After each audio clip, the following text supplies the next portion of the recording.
सावरकरांचं वाचन अफाट होतं. रामविजय, हरिविजय, पांडव प्रताप, नवदीप, महाभारताबरोबर अनेक विषयांच्या इंग्रजी, मराठी, संस्कृत ग्रंथांचा त्यांचा अभ्यास होता.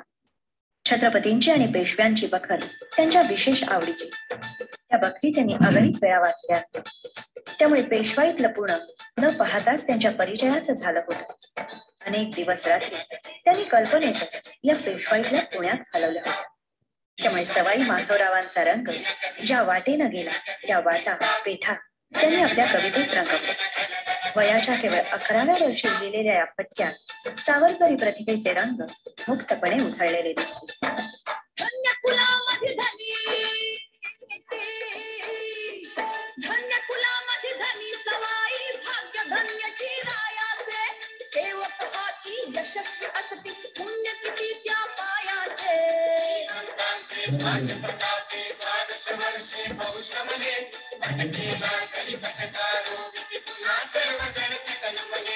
तिकडे तिकडे नाम पेशवे,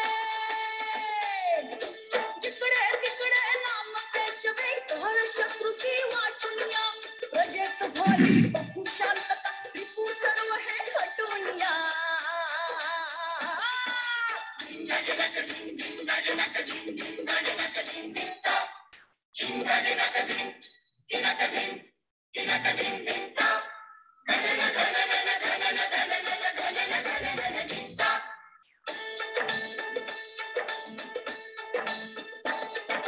नाच शिकारी रंग तमाशे, नाच शिकारी रंग तमाशे, प्रजेत होती नित्य पहा, श्रीमंतांनी बेत ठरविला रंग करावा असा महा.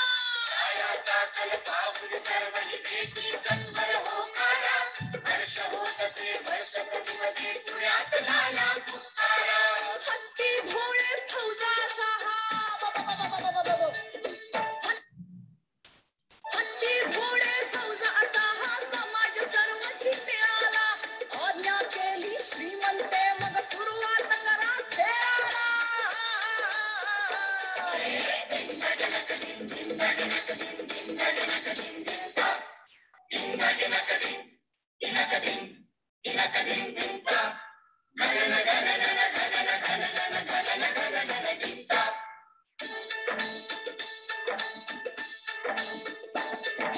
पुढे विलसते स्वारी, पुढे विलसते मुख्य स्वारी, सवे थाट अंबाऱ्यांचा, चंद्रबिंब श्रीमंत अवांतर प्रकाश पडला ताऱ्यांचा.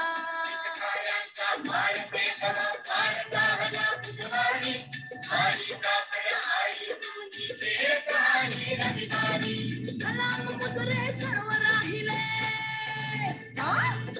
सलाम मुजरे सर्व राहिले, रंग जाहले रंगानी, व्यापारी जग रंग करविले भगवान श्री रंगानी.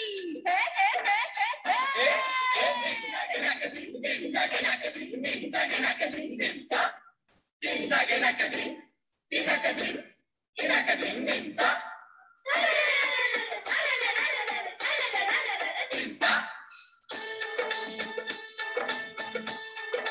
बघा बघा बघा हरिपंतांचे वाड्यापाशी,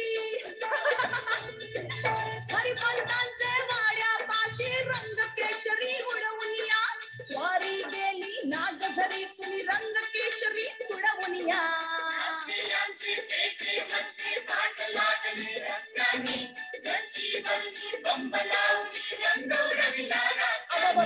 शहरी भिजविले कैक मंगले, बापरे, शहरी भिजविले कैक मंगले, चौक फुलाले रंगानी, व्यापारी तसे रंग भिजविले भगवान श्री रंगानी.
नमस्कार.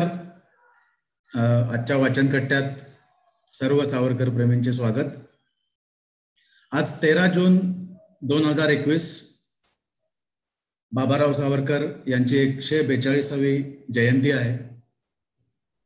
तर क्रांतीवीर बाबाराव सावरकर यांना नमन करून आपण आजच्या वाचन कट्ट्याची सुरुवात करूयात. आजच्या वाचन कट्ट्याची सुरुवात आपण एका तरुणीच्या विद्यार्थिनीच्या भाषणाने करणार आहोत. मे महिन्यामध्ये आपण एक वक्तृत्व स्पर्धा घेतली होती. पूर्ण महाराष्ट्रभरातून त्याच्यात छोट्या छोट्या मुलांनी सहभाग घेतला होता. त्यातल्या दुसऱ्या गटातून दुर्गा प्रसाद केतकर हिने विजय संपादन केलं होतं आणि आज तिचं भाषण आज आपण सुरुवातीला ऐकणार आहोत. दुर्गा, तू बोलायला सुरू करू शकतेस. तुझा व्हिडिओही चालू कर. ओके.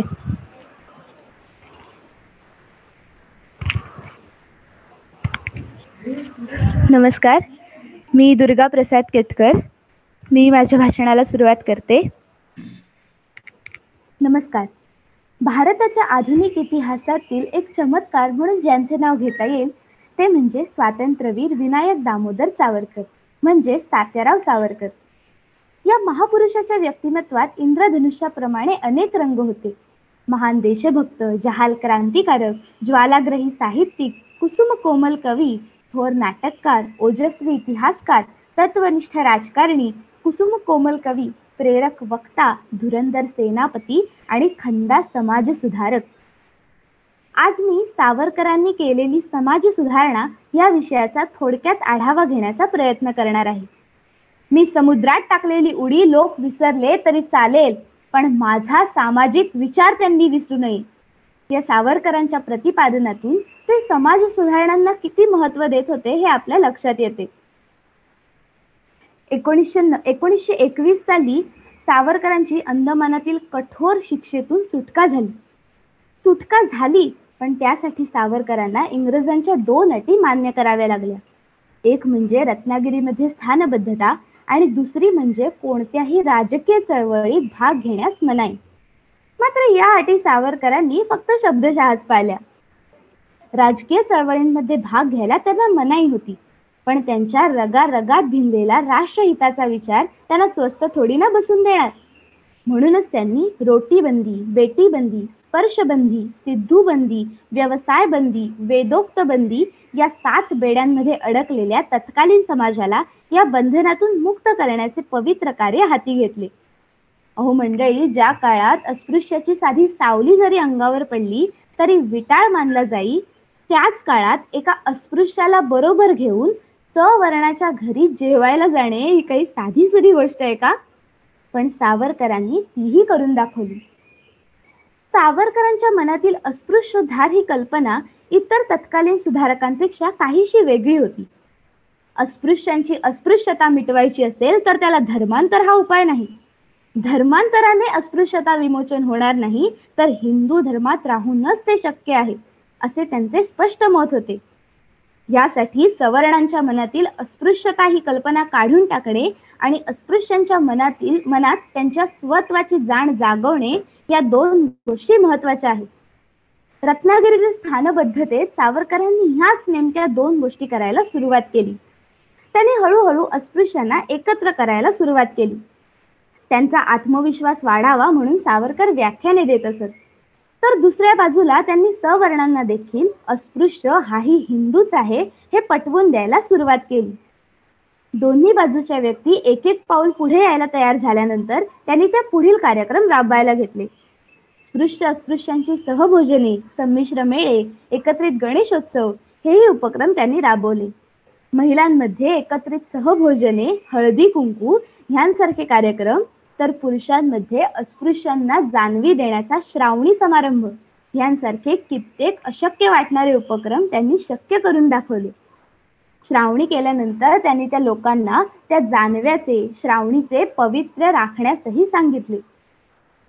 आणखी एक महत्वाचा प्रश्न होता तो म्हणजे हरिजनांना मंदिर प्रवेशास असलेली मनाई. यासाठी एकदा गणेशोत्सवाचे निमित्त साधून सावरकरांनी अखिल हिंदू मेळावा आयोजित केला होता. अखिल हिंदूंचा मेळावा असल्यामुळे त्यामध्ये हरिजनांनाही बोलवण्यात आले होते. या मेळाव्यामध्ये हरिजनांच्या मंदिर प्रवेशाबाबत चर्चा सुरू झाली. या चर्चेतील निष्कर्षावरून असे ठरले की रत्नागिरीतील विठ्ठल मंदिरात हरिजनांना मंदिर प्रवेश मिळावा की नाही हे ठरण्यासाठी एक सभा आयोजित करण्यात यावी. अशी एक सभा आयोजित करण्यात आली.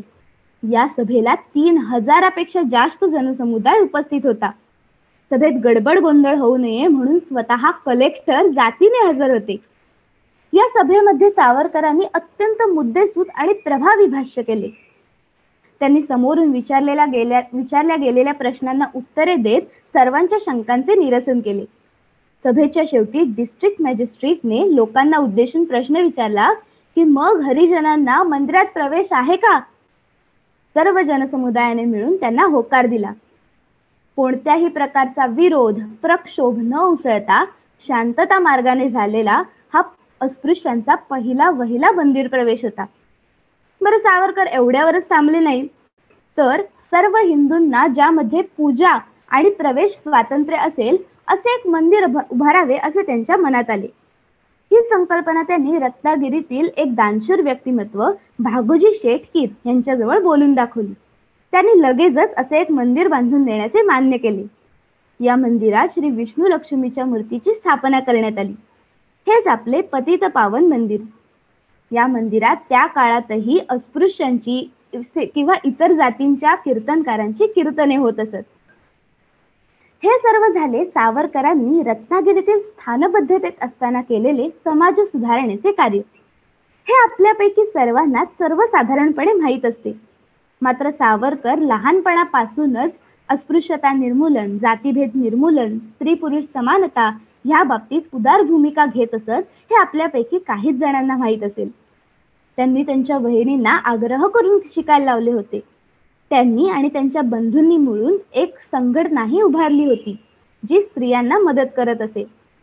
त्यांनी वयाच्या 19व्या वर्षी लिहिलेली विधवा दुःस्थिती कथन ही 102 ओळींची कविता त्यांच्या उदार मनाचे, समाज सुधारक मनाची साक्ष देत असते. अशा या थोर समाज सुधारकास माझे कोटी कोटी प्रणाम. धन्यवाद.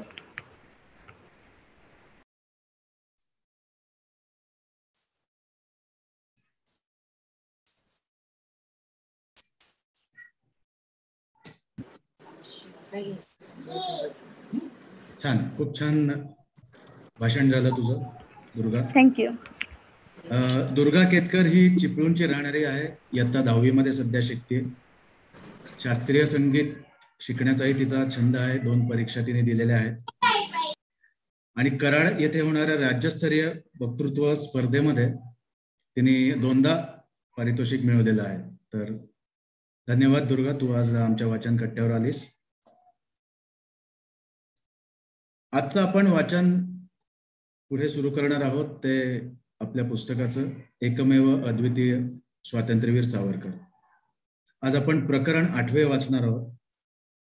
हिंदूंचे सैनिकीकरण आणि अखंडतेचा लढा हे मोठं प्रकरण आहे आणि आज आपण याचा पहिला भाग वाचणार आहोत. वाचन करणार आहेत तेजल कुलकर्णी, श्रद्धा कुलकर्णी आणि धनश्री येवलेकर. सुरू करूया. अनम्यूट करा श्रद्धा.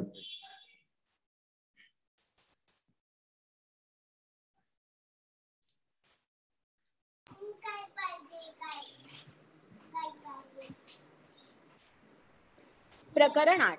हिंदूंचे सैनिकीकरण आणि अखंडतेचा लढा.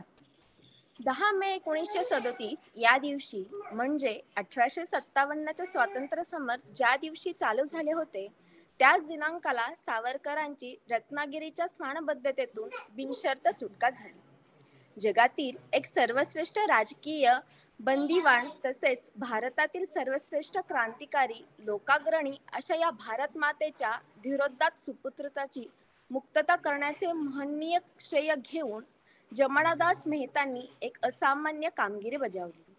एक प्रभावी राष्ट्रीय शक्ती मोकळी झाली. सावरकरांनी रत्नागिरीतील भव्य सत्काराचा स्वीकार करून रत्नागिरीचा निरोप घेतला. कोल्हापूर, मिरज, पुणे येथील सत्कार स्वीकारत मुंबईस आले. मुंबईत आता त्यांचे कायमचे वास्तव्य राहिले. 1937च्या उत्तरार्धात सावरकरांनी पुण्याला आणि महाराष्ट्राच्या इतर भागांना अनेकदा भेटी दिल्या.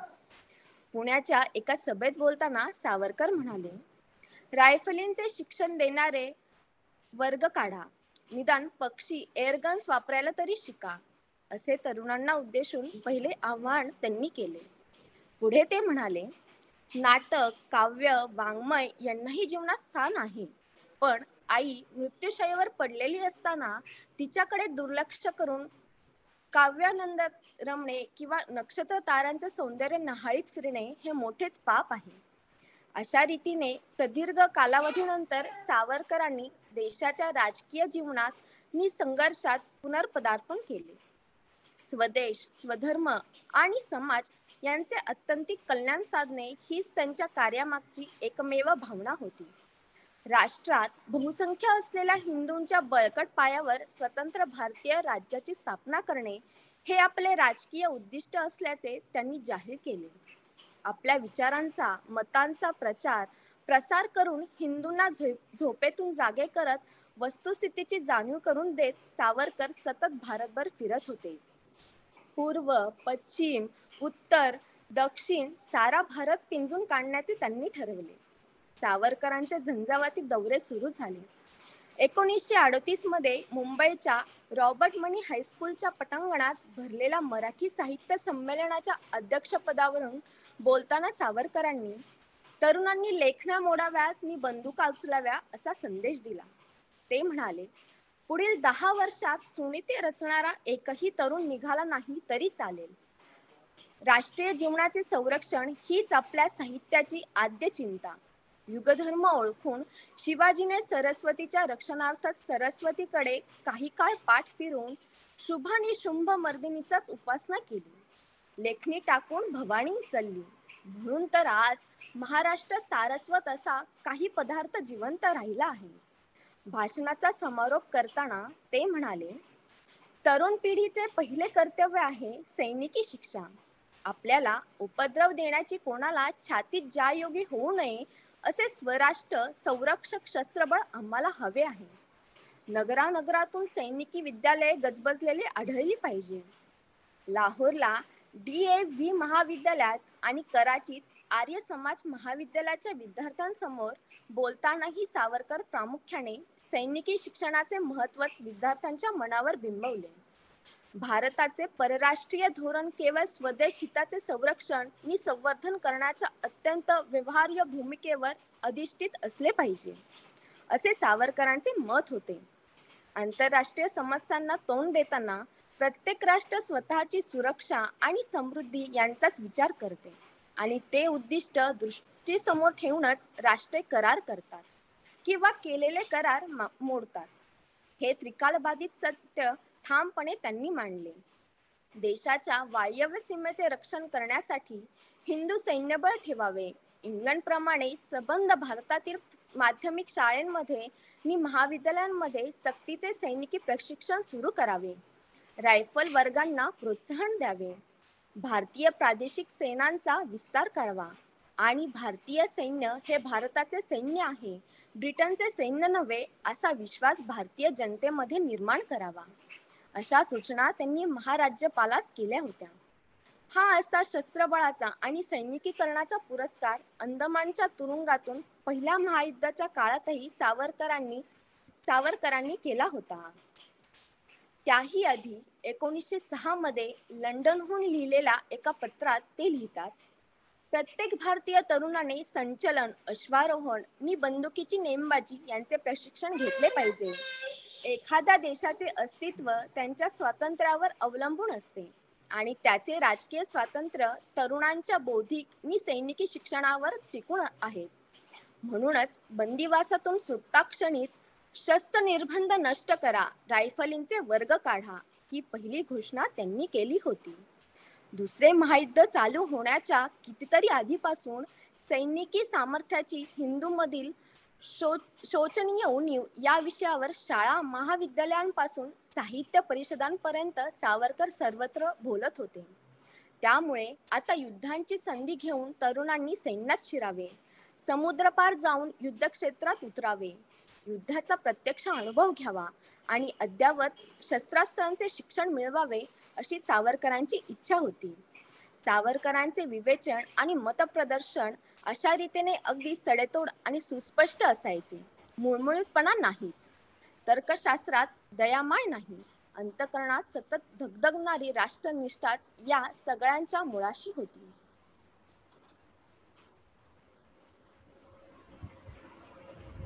एकोणीसशे 40 मध्ये सावरकरांनी पुन्हा एकदा अखिल भारताचा झंझावती दौरा केला. पश्चिम खानदेश पासून मद्रास, त्रावणकोर, चंगनचेरी, तिनेवेल्ली, कोलीपट्टी, सतूर, मुद्राई, सिमला या संपूर्ण दौऱ्यात सावरकरांनी हिंदूच्या सैनिकीकरणावर भर दिला. ब्रिटिश सैन्यात भरती व्हा असा तरुणांना संदेश देणाऱ्या स्वातंत्र्यवीरांची रिक्रूटवीर म्हणून संभावना होऊ लागली. पण आपण करीत असलेल्या या आव्हानामागील कारण मीमांसा सावरकरांनी सांगितली. ते म्हणाले, सैन्यात शिरणारे आपले तरुण हे ब्रिटिशांचे केवळ पगारी दास आहेत.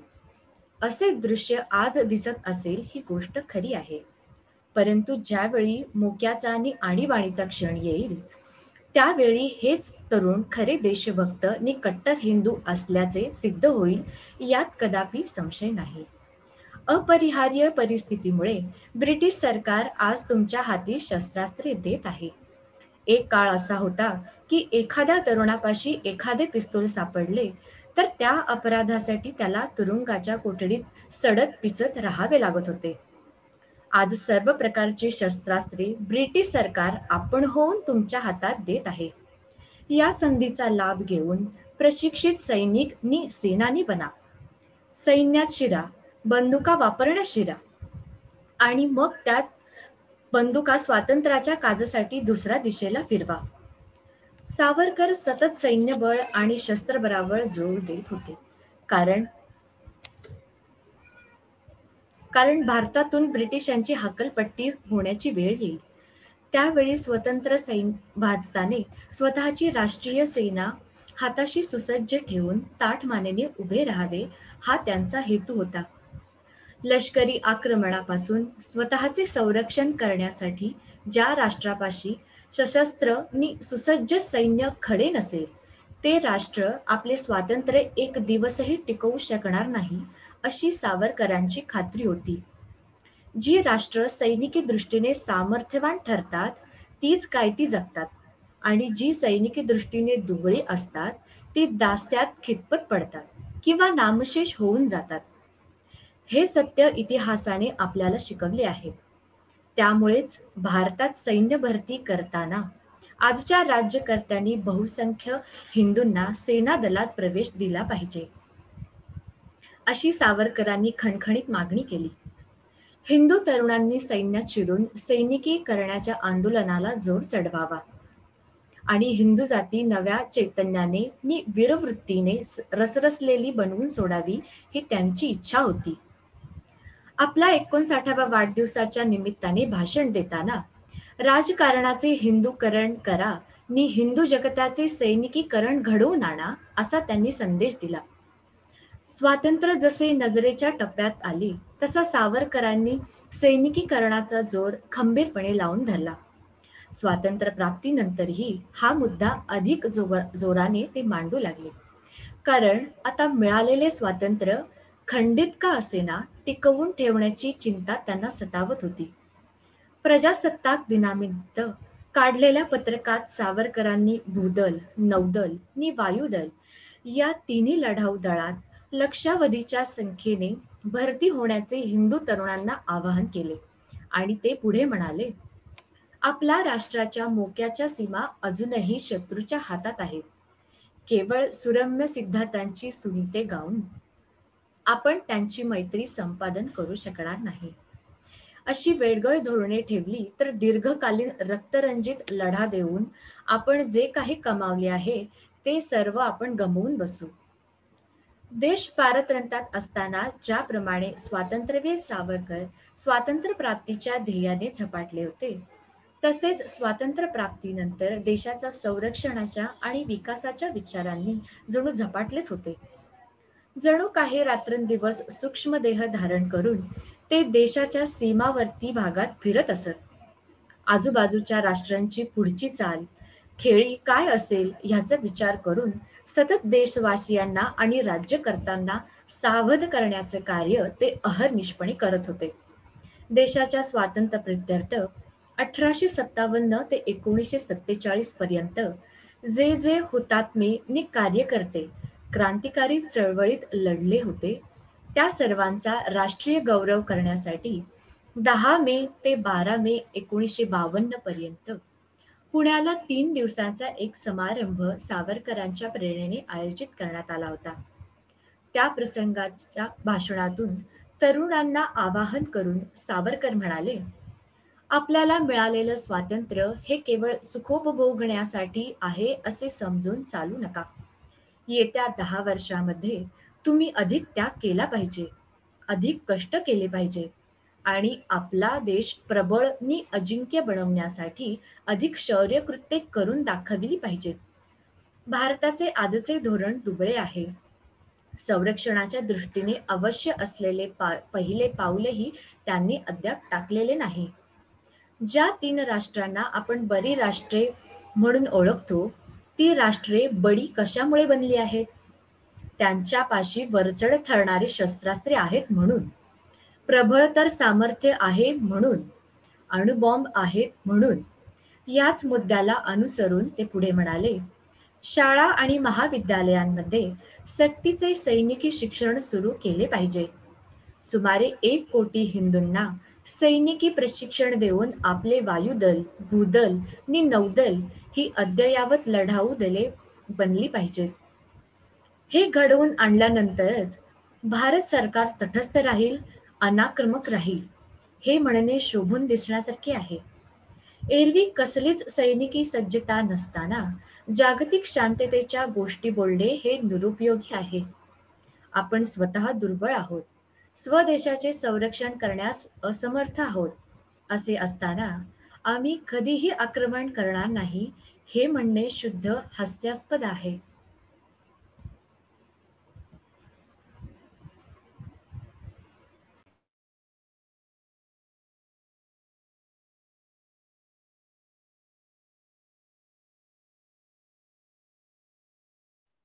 अनम्यूट करा धनश्रीताई.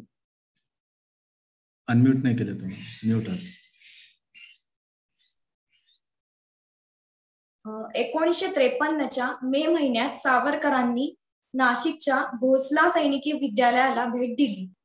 तेव्हा तिथल्या विद्यार्थ्यांनाही त्यांनी हेच सांगितले की स्वातंत्र्य मिळवण्यासाठी क्रांतिकारक ज्या शौर्यधैर्याने लढले त्याच शौर्यधैर्याने तुम्ही देशाच्या संरक्षणासाठी लढा. चीन हा भारताचा शत्रू होताच आणि फाळणीमुळे पाकिस्तानही आणखी एक शत्रू निर्माण झाला होता. या दोन्ही शत्रू राष्ट्रांपासून रक्षण करण्यासाठी देशाच्या सीमा सर्वात आधी सुसज्ज केल्या पाहिजे असे सावरकर वारंवार कळवळून सांगत होते. 1950 मध्ये चीनी सेना तिबेटमध्ये घुसली. नेहरूंनी काडीची हालचाल केली नाही. उलट 1954 मध्ये नेहरूंनी चीनशी पंचशील करार केला. तरीही सावरकर सांगतच राहिले की चीनच्या सैन्याला तोडीस तोड उत्तर देता येईल असे आमचे सैन्य सीमेवर उभे करा. पण तिबेटवर होणाऱ्या चीनी आक्रमणाविरुद्ध आम्ही बोटही हलवले नाही. सावरकरांच्या मते याचे एकमेव कारण हेच होते की त्यासाठी आवश्यक असलेली सज्जताच आम्ही ठेवली नाही. भारताची राजनीती कशी असावी हे सांगताना सुद्धा सावरकरांनी सर्वप्रथम शस्त्र सामर्थ्याकडेच लक्ष वेधले आहे. केवळ राजकीय बंधुभाव किंवा राजनैतिक स्नेह ठेवून काहीही उपयोग नाही, तर आपले सैनिकी सामर्थ्य वाढवून भारतीय लढाऊ दळ आधुनिक आणि अद्ययावत शस्त्रास्त्रांनी सुसज्ज असावे असे सावरकर सांगतात.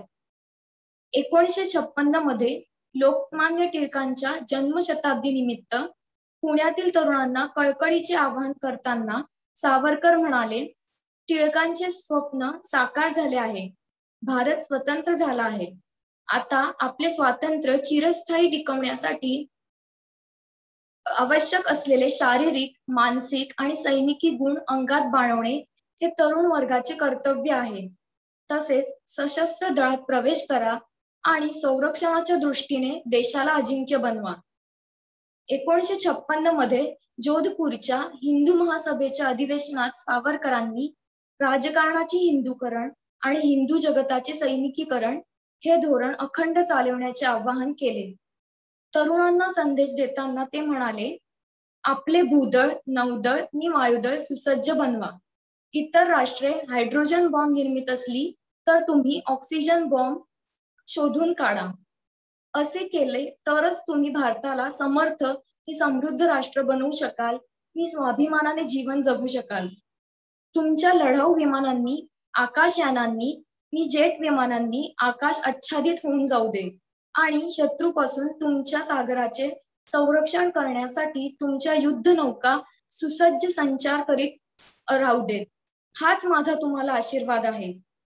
इतका सतत कंठशोष करूनही सावरकरांच्या या सैनिकीकरणाच्या तत्वाकडे दुर्लक्षच केले गेले. याचा सावरकरांना खेदही वाटत होता. देश रक्षणाच्या या मोहिमेत महाराष्ट्रीयन तरुणांनी अग्रेसर राहावे असाही त्यांचा आग्रह होता. महाराष्ट्र हा भारताचा खडकहस्त व्हावा अशीच त्यांची इच्छा होती आणि त्याप्रमाणेच घडले. यशवंतराव चव्हाण संरक्षण मंत्री बनले. स्वातंत्र्य प्राप्तीच्या दिवसापासून सावरकरांनी सतत इशारे दिले, भारताच्या उत्तर सीमांचे सैनिकीकरण करा, सैन्य दलाचे सामर्थ्य वाढवा, ते अद्ययावत युद्धसज्ज बनवा, सैनिकी सिद्धतेला आद्यस्थान द्या. मात्र उदात्त तत्वांवर, आभासमय शांततेवर विसंबून राहून देश संरक्षणाकडे दुर्लक्ष करणाऱ्या शांतताखोरांनी सावरकर हे युद्धखोर आहेत असे म्हणून त्यांची हेटाळणी केली. तरीही सावरकरांनी आपला आग्रह न सोडता सांगितले, संकट समयी अशोक चक्राने सुदर्शन चक्राचे रूप धारण केले नाही तर ते अशोक चक्र धुळीस मिळेल. हेच खरे ठरले. हिंदी चीनी भाई भाई असं आपलं जग सुरू असतानाच चीनने आक्रमण केले. त्यावेळेस प्रकृती अस्वास्थ्यामुळे सावरकर अंथरुणाला खिळून होते. भारतीय सैन्यांची असहाय्य स्थिती पाहून त्यांच्या मनाला अत्यंत यातना होत होत्या. भारतीय सैन्य चीनी सैन्याशी प्राणपणाला लावून लढले होते, परंतु शत्रूच्या सुसज्ज आणि प्रचंड सैन्यबळापुढे त्यांना माघार घ्यावी लागली. सावरकरांना या पराजयाचे इतके अतीव दुःख झाले की त्या दुःखावेगाच्या भरात 14 डिसेंबर 1962 या दिवशी ते तासभर ढसाढसा रडले. आता सावरकरांना कळून चुकले की जोपर्यंत नेहरू अधिकार पदावर आहेत तोपर्यंत भारताच्या परिस्थितीत सैनिकी दृष्टीने मुळीच सुधारणा होणार नाही. परंतु 1965 मधले चित्र थोडे वेगळे होते. सावरकरांच्या इच्छेप्रमाणे दृश्य होते. पाकिस्तानने भारतावर आक्रमण केले होते आणि भारतीय जवान जशास तसा प्रतिकार करून ते हल्ले परतवून लावित होते. आक्रमणाला पिटाळून लावण्याचा भारतीय सैन्याने जणू चंगच बांधला आणि एक दिवस संरक्षण मंत्री यशवंतराव चव्हाणांनी लोकसभेत घोषणा केली की चढाईचा पवित्रा घेऊन भारतीय सैन्य 3 बाजूंनी लाहोर विभागात घुसले आहे. शत्रूच्या भूमीत घुसून युद्ध चालवणे हा युद्ध जिंकण्याचा प्रभावी मार्ग आहे. या सावरकरांच्या वचनाचे हे कृतीशील अनुकरण होते. विजयाचे एक एक वृत्त येऊ लागले आणि सावरकरांची प्रकृती सुधारू लागली. न्यायाच्या पाठीशी शस्त्राचे बळ असेल तरच न्यायाचा विजय होतो, अन्यथा शस्त्रविहीन दुर्बळ न्याय धुळीस मिळतो. एखादा देश कितीही सहिष्णू असला, न्यायी असला आणि सहकार्यशील असला तरीही सभोवरच्या देशांइतके स्वतःचे शस्त्रबळ त्याने सुसज्ज ठेवले नसले तर त्याची अवनती अटळ आहे. मानव जातीच्या प्रगतीला उपकारक ठरणाऱ्या उदात्त तत्वावर भारताने श्रद्धा ठेवावी, पण त्याच वेळी स्वतःपाशी इतरांहून अधिक प्रखर आणि प्रबळ शस्त्रास्त्रे सुसज्ज राखावीत. हेच सावरकरांच्या संदेशाचे एकूण सार. अशा रीतीने भारताने बलवत्तर शस्त्रास्त्रे निर्माण केली पाहिजेत, सैनिकी सामर्थ्य वाढवले पाहिजे, असे उघडपणे प्रतिपादन करणारे भारतातील एकमेव नेते विनायक दामोदर सावरकर.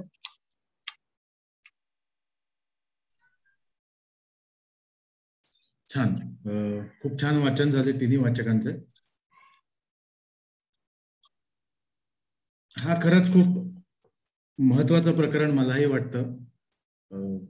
भारतीय सैन्याचं आधुनिकीकरण करावं हे खूप आधीपासून सावरकर सांगत होते, पण आता वाचून हेही कळलं की बरंच दुर्लक्ष झालं त्यांच्या या म्हणण्याला.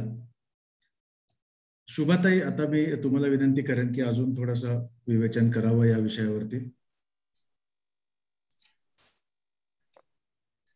नमस्कार सगळ्यांना.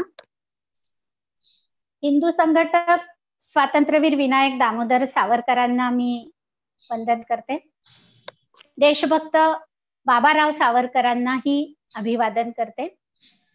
मगाशीच अजितजींनी सांगितलं की आज बाबाराव सावरकरांची जयंती आहे.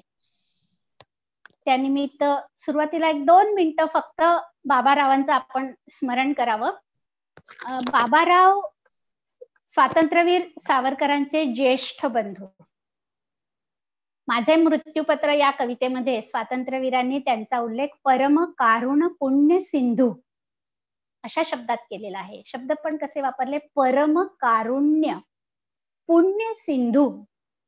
परम कारुण्य या शब्दातच आपल्या बाबारावांच्या स्वभावाची आपल्याला ओळख होते.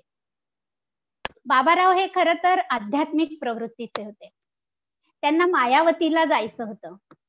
विवेकानंदांनी जो आश्रम काढला होता तिथे, कारण तिथे येणाऱ्या प्रत्येकाला विवेकानंद स्वतः सविकल्प समाधीचा अनुभव देणार होते आणि तिथे बाबारावांना जायचं होतं.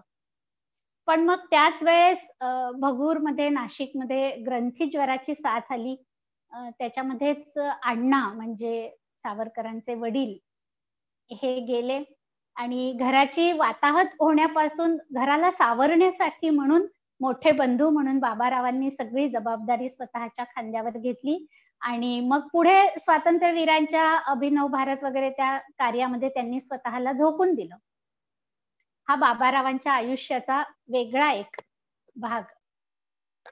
बाबारावांनी सुद्धा काही ग्रंथलेखन केलेलं आहे. मुद्दाम मी तुम्हाला दाखवण्यासाठी इथे घेऊन बसली आहे. शिवरायांची आग्र्यावरील गरुड झेप हा एक ग्रंथ. बंदा बैरागी या क्रांतिकारकाविषयी आपल्याला जास्त माहिती नाहीये, त्यांच्याबद्दल लिहिलेलं आहे. राष्ट्रमीमांसा आणि हिंदू राष्ट्राचं स्वरूप म्हणजे हिंदुत्व, हिंदू राष्ट्र याबद्दल फक्त स्वातंत्र्यवीर सावरकरांनीच चिंतन केलेलं नाही, बाबारावांचंही चिंतन आहे. धर्म हवा कशाला हा एक ग्रंथ. वीरा रत्न मंजुषा हा एक वेगळाच ग्रंथ आहे. ज्या ज्या स्त्रियांनी क्रांतिकार्यात सहभाग घेतला किंवा स्वातंत्र्य लढ्यामध्ये सहभाग घेतलेला आहे भारतातील अशा स्त्रियांवरती हा ग्रंथ आहे. हिंदू राष्ट्र पूर्वी, आता आणि पुढे. बघा शीर्षकामध्येच आपल्याला लक्षात येतं बाबारावांचं चिंतन काय असेल. पूर्वी, आता आणि पुढे म्हणजे भविष्याबद्दलही चिंतन आहे. आणि ख्रिस्त परिचय अर्थात ख्रिस्ताचे हिंदुत्व. शीर्षक थोडस आपल्याला वेगळं वाटतं. हा ग्रंथ अजून माझं वाचन व्हायचं आहे, नाहीतर त्या शीर्षकाविषयी मी पण आताही तुम्हाला सांगू शकले असते. दादरच्या सावरकर स्मारकातून मी ही ग्रंथसंपदा बोलवली आहे आणि त्याचा आता अभ्यास चिंतन माझं सुरू आहे. तर अशा या क्रांतीवीर बाबाराव सावरकरांना मी अभिवादन करते, विनम्र अभिवादन करते. आजचं तिघीही जणींचं वाचन अतिशय उत्तम झालेलं आहे आणि दुर्गानी जे वक्तृत्व सादर केलं तेही अतिशय उत्तम. अर्थात प्रथम क्रमांक पटकावला आहे. याआधी तिने बरीच बक्षिसं मिळवलेली आहेत. तिचंही मी पुनश्च एकदा इथे अभिनंदन करते. आता ज्या लेखाचं आपण वाचन केलं, खरं म्हणजे त्या लेखाचं शीर्षक असं आहे, हिंदूंचे सैनिकीकरण आणि अखंडतेचा लढा. अजितजी म्हणाले तसं हे अतिशय महत्वाचं प्रकरण आहे. अखंडतेचा लढा हे आपण पुढच्या भागात वाचणार आहोत, कारण दीर्घ असा हा लेख झालेला आहे. आणि समजावून घेताना पण आधी आपण सावरकरांचं सैनिकीकरण हे आता आपण वाचलं आणि समजून घेतलं. ऐकताना तुमच्या लक्षात आलं असेल की यालाच आपण स्वातंत्र्यवीर सावरकरांचं द्रष्टेपण असंही म्हणू शकतो. म्हणजे जर या सावरकरांनी दिलेल्या सूचनांचं किंवा इशाऱ्यांचं आपण तंतोतंत पालन केलं असतं तर आजचा भारत आपल्याला काही वेगळा दिसला असता. पण या इशाऱ्यांचं पालन करणं तर दूरच, तत्कालीन राज्यकर्त्यांनी त्याच्याकडे लक्ष सुद्धा दिलेलं नाही. काही जण सावरकरांवरती असा आक्षेप घेतात की संपूर्ण बंधमुक्त झाल्यानंतरही आताचं जे हे प्रकरण आहे हे 1937 नंतरचं सावरकरांचं कार्य सांगणारं प्रकरण आहे. रत्नागिरी नंतर संपूर्ण बंधमुक्त झाल्यानंतरचं. आक्षेप घेणारे असं म्हणतात की संपूर्ण बंधमुक्त झाल्यावरही सावरकरांनी राजकारणात भाग का घेतला नाही? मरेपर्यंत कुठल्याही सरकार विरोधी राजकीय चळवळीत भाग घेणार नाही असं का लिहून दिलं? आक्षेप घेणाऱ्यांचेच शब्द इथे चुकीचे आहेत. सावरकरांनी कधीही मरेपर्यंत हा शब्द वापरलेला नाही. महत्वाचं हे आहे की सावरकरांनी फक्त 5 वर्षाची स्थानबद्धता आणि 5 वर्ष राजकारणात भाग घेणार नाही असं म्हटलेलं होतं. पण रत्नागिरीतली त्यांची स्थानबद्धता 5च्या ऐवजी वाढतच गेली. 13 वर्ष जवळजवळ स्थानबद्धता झाली सावरकरांची.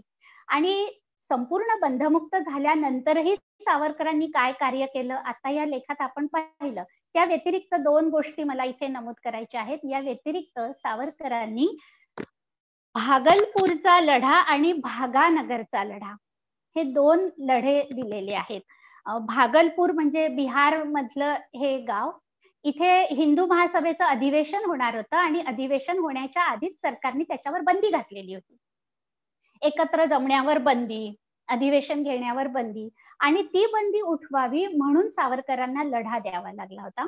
आणि भागानगरचा म्हणजे हैदराबाद ज्याला आपण म्हणतो त्याचं मूळ नाव आधीचं भागानगर. भागानगरचा निशस्त्र लढा, कारण निजाम स्वराज्यामध्ये सामील व्हायला तयार नव्हता. त्यासाठी तो भागानगरचा लढा सावरकरांना लढावा लागलेला होता. कारण त्यावेळेस मुस्लिम लीग अर्थात जिना यांचं म्हणणं असं होतं मुस्लिम बहुल प्रांत त्यांना वेगळे करून हवे होते. आणि हे जे भागानगर हैदराबादचं जे निजामाचं राज्य होतं, अर्थात ते तेव्हा जर असं वेगळं झालं असतं तर आजचा भारताचा नकाशा आपल्याला काही वेगळाच बघायला मिळालेला असता.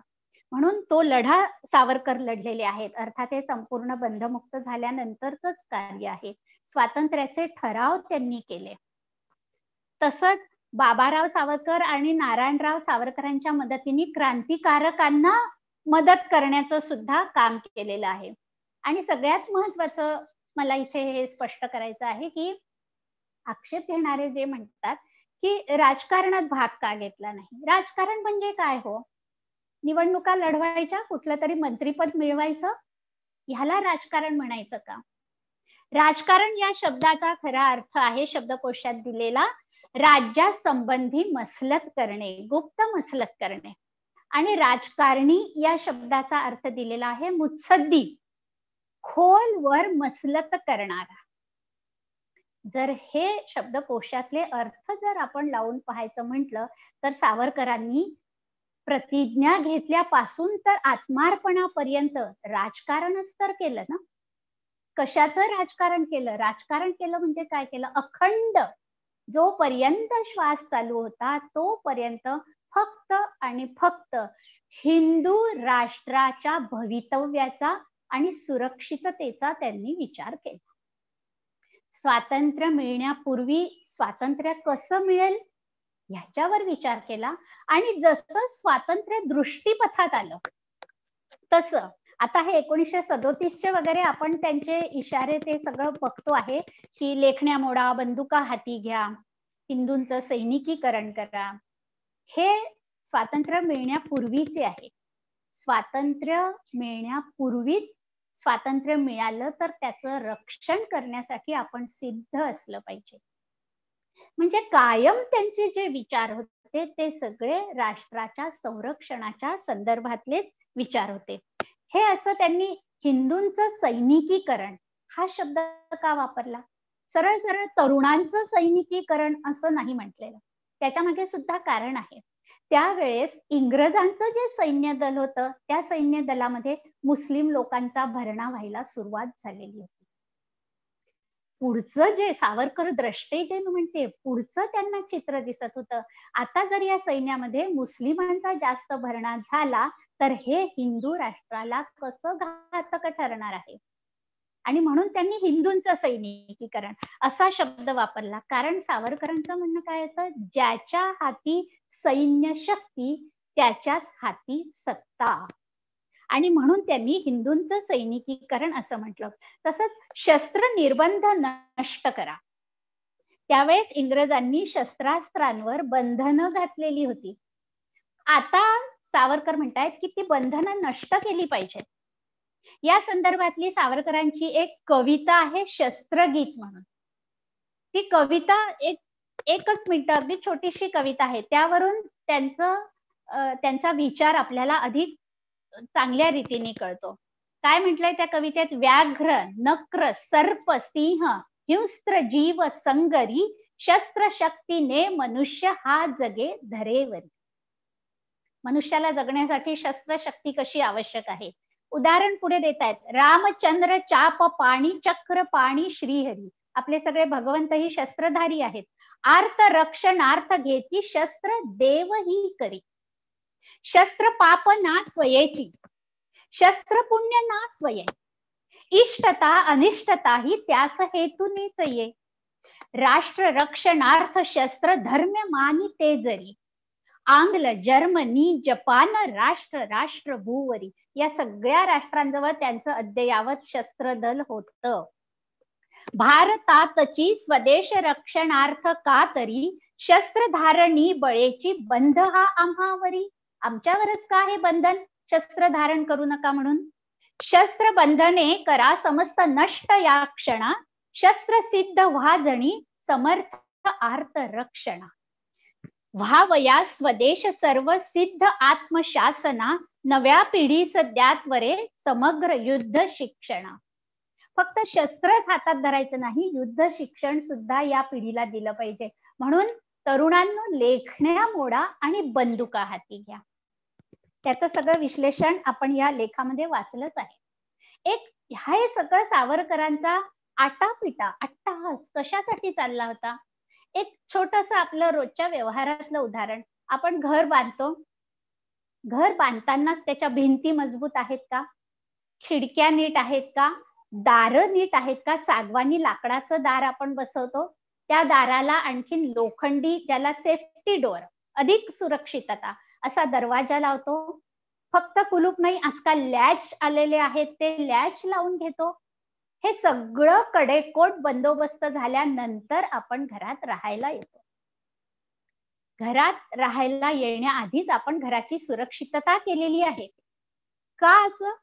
असा त्यांनी विचार केला. बघू, येऊ द्या, एखादा चोर दरोडेखोर आला तर बघू कुठून येतो तो, तिथली सुरक्षितता आपण पाहू नंतर. इकडून चीन येतोय का, मग बघू तिथे सैन्य ठेवायचं की नाही. तिकडून पाकिस्तान येतोय का, बघू मग काय करायचं ते. आधी येतात की नाही ते तर पाहू द्या. असं हातावर हात ठेवून आपण बसणार आहोत. जसं माझं घर म्हणून आपण घराची सुरक्षितता आधीच करून ठेवतो, तसा हा माझा देश आहे ना. स्वातंत्र्य दृष्टीपथात आलेलं आहे. आणि मग स्वातंत्र्य मिळाल्यानंतर आपण वाट बघणार आहे कुठून कोण घुसखोर येत आहेत मातृभूमीचे लचके तोडायला. आधीच आधीच म्हणून त्यांनी वारंवार लेख ऐकताना तुमच्या लक्षात आलं असेल, वारंवार तेच तेच कदाचित तुम्हाला असं वाटलं असेल तेच तेच सांगतायत. भूदल, नौदल, वायुदल, शस्त्रसिद्ध व्हा, सैनिक सीमेवर सैनिक ठेवा, अद्ययावत शस्त्रास्त्रांनी युक्त. हा शब्द त्याच्यात महत्वाचा आहे. म्हणून सावरकरांनी हे सैनिकीकरणाचं तत्व सांगितलेलं आहे. दुसरं एक महत्वाचं तत्व ह्याच्यामध्ये आलेलं आहे, शत्रूच्या भूमीत घुसून युद्ध चालवणे. ते जेव्हा पाकिस्तानच्या बाबतीमध्ये आपण केलं, तेच आता उरीचा सर्जिकल स्ट्राईक झाला. हेच तर सावरकरांचं तत्व आहे ना. आता आपण ते अंमलात आणतो आहोत. त्याच वेळेस जर सावरकरांच्या या सांगण्याकडे आपण लक्ष दिलं असतं, याच्यावर विचार केला असता आणि हा विचार जर कृतीत आला असता, तर आजचा भारत काही वेगळाच असता. म्हणून सावरकरांच्या या सैनिकीकरणाचं आजही तितकंच महत्व आहे. मला वाटतं हे तत्व आता श्रोत्यांना, वाचकांना समजलं असेल. विषय सैनिकीकरणाचा आहे आज. माझाही आवडता विषय आहे, कारण मी स्वतः भारतीय सेनेमध्ये सेवा केली. आणि माझं एक असं निरीक्षण आहे की, आणि आपल्या लेखात पण एक असा मुद्दा होतो की महाराष्ट्रातल्या मुलांनी जॉईन करावे संरक्षण सेवा. आणि माझं असं निरीक्षण होतं की 100 मधले 4 किंवा 5 फक्त महाराष्ट्रीयन मुलं सैन्यामध्ये असतात, म्हणजे अधिकारी पदावरचं मी म्हणतोय. जरी आज आपले भारताचे सेनाप्रमुख पुण्याचे आहेत, महाराष्ट्रीयन आहेत, पण हा एक बऱ्याच वर्षांनी एक मराठी माणूस त्या पदावरती गेला आहे. पण आता आज आपल्या वाचनकट्ट्यातही बरेच बालक असतील. मला त्यांना आव्हान करायचं आहे की संरक्षण सेवा हे पण एक करिअर असू शकतं, असा विचार आपल्या मुलांना द्यावा. कारण आपण जेव्हा एक करिअरचा विचार करतो, इंजिनियर, डॉक्टर, आर्किटेक्ट किंवा दुसरी तत्सम नोकरी, पण हा पण एक सैन्यदल, वायुदल, हा पण एक करिअरचा चांगला मार्ग आहे. आणि देशसेवा करण्यासाठी पण तिथे एक उत्तम तुम्हाला चान्स मिळतो. आजच्या वाचन कट्ट्यानिमित्ताने हे मला आवाहन करायचं होतं. आता बाकी अजून श्रोत्यांचे काही प्रश्न असतील, काही मुद्दे असतील, आपण ते घेऊयात. सूर्यकांत कुलकर्णींचं म्हणणं आहे की सावरकरांच्या सैनिकीकरणाचे कोणकोणते फायदे पुढील काळात भारताला झाले?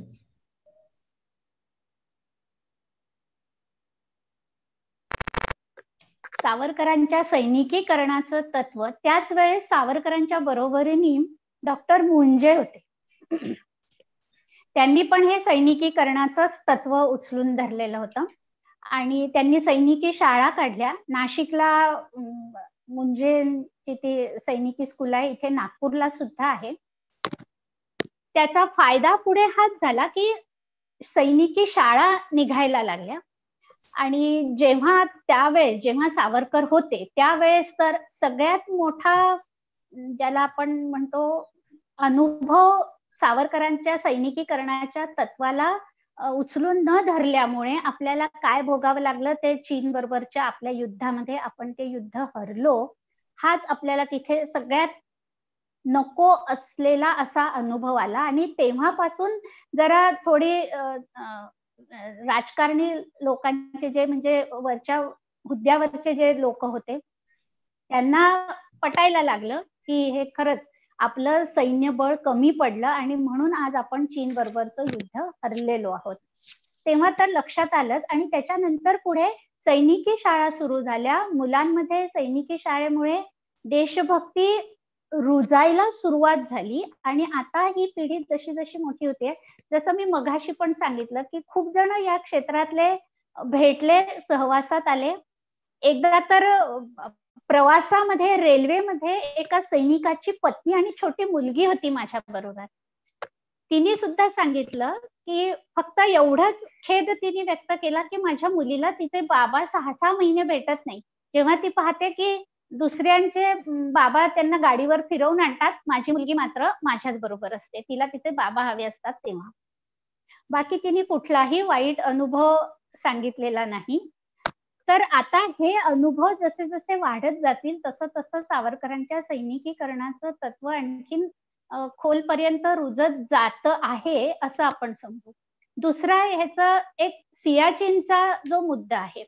खूप जण असं म्हणतात की सियाचीन म्हणजे काय, तिथं बर्फाची लादी आहे, मग ती आपल्या ताब्यात राहिली काय आणि शत्रूच्या ताब्यात गेली काय. पण तेव्हा सुद्धा सावरकरांचं म्हणणं होतं की ते बर्फाची लादी आहे, किंवा नेहरूंनीच असं म्हटलं होतं की ती लँड काय, तिथे तर गवताचं एक पातं सुद्धा उगवत नाही. पण म्हणून त्या जमिनीकडे किंवा त्या बर्फाच्या लादीकडे दुर्लक्ष करून चालणार नाही. तो आपल्या देशाचाच एक भूभाग आहे. आणि म्हणून सावरकर तेव्हाही असं म्हणाले होते की जी नो मॅन्स लँड आहे ती मी हिंदू मॅन्स लँड करून घेतली असती. सावरकरांचं हे तत्व, जसं आपण म्हणतो की 1908 सावरकर समजायला 1935 साल उजाडावं लागलं, तसे 1935चे सावरकर समजायला आता 2015-16 जेव्हा उरीचं सर्जिकल स्ट्राईक झालं तो काळ उजाडावा लागला. आणि आता हळूहळू हे तत्व लोकांमध्ये रुजतं आहे, लोकांना याचं महत्व पटायला लागलंय. म्हणून आता मोदींनी ते राफेल वगैरे आपण अद्ययावत अत्याधुनिक शस्त्रास्त्रांनी आपला देश सुसज्ज करण्याचा प्रयत्न करतो आहोत, किंबहुना आपण झालोही आहोत सुसज्ज. म्हणून आताच्या चीनच्या ज्या हालचाली झाल्या गलवान खोऱ्यातल्या वगैरे, त्याला आपण जशास तसं प्रत्युत्तर देऊ शकलो. हेच सावरकरांच्या सैनिकीकरणाचा हा प्रभाव आहे किंवा परिणाम आहे असं मला वाटतं. आज 8व्या प्रकरणाचा आपण पहिला भाग वाचला, तो होता हिंदूंचे सैनिकीकरण. पुढच्या रविवारी आपण पुढचा भाग अखंडतेचा लढा हा घेणार आहोत.